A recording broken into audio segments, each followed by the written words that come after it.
Hey, what's up everybody? Sam here, and I am building a retaining wall. Well, I should say we are, but I'm the only one here right now.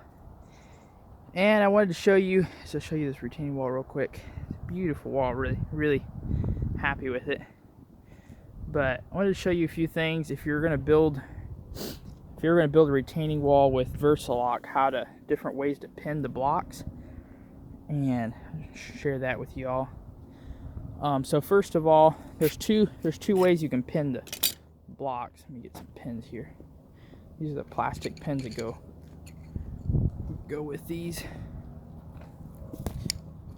All right, so we have a hole back here. There's a whole bunch of holes here. All right, so these back holes, you're going to use these if you want to do a straight wall. So like what we have right now is a straight wall. It's tilted back just a hair with the level, about a quarter bubble. So it's kind of a freestanding. It's not leaning into the hill. But if you want the wall to lean into the hill, you're going to use these holes right here, okay? And these holes are going to line up with this slot here. So if it makes sense, this hole is going to go into this slot on the next block. So therefore, it'll stagger it back just a little bit. I don't know if I can pin this here, but that makes sense. And that's going to stagger this block back about quarter of an inch roughly. So yeah, that's a quarter of an inch. Is going to push the wall back every single block. So yeah, if you're going to build a high wall, or depending on what you want to do and how you want to do it, if you want your blocks to stagger back, use these holes.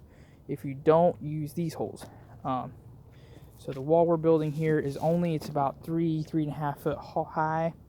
So we're not going to worry about staggering it in. We're going straight more for the looks, with just a slight, if you can see that, there's a slight angle in. It's really turning out to be a pretty good project.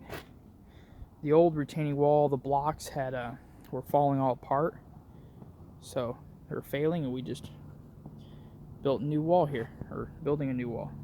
So yeah, hopefully that answers some questions on these blocks. If anybody is wondering, because we wondered and had found out how to do that. So there's two ways of doing it. You can either go straight or you can stagger it back. And yep, that's it for retaining wall. These are Versalock retaining wall blocks. I love these blocks. I was introduced to these blocks by Stanley on YouTube, and really we watch a lot of his videos. But these are really nice blocks. They weigh 83 pounds each, and that does play quite a toll on your back.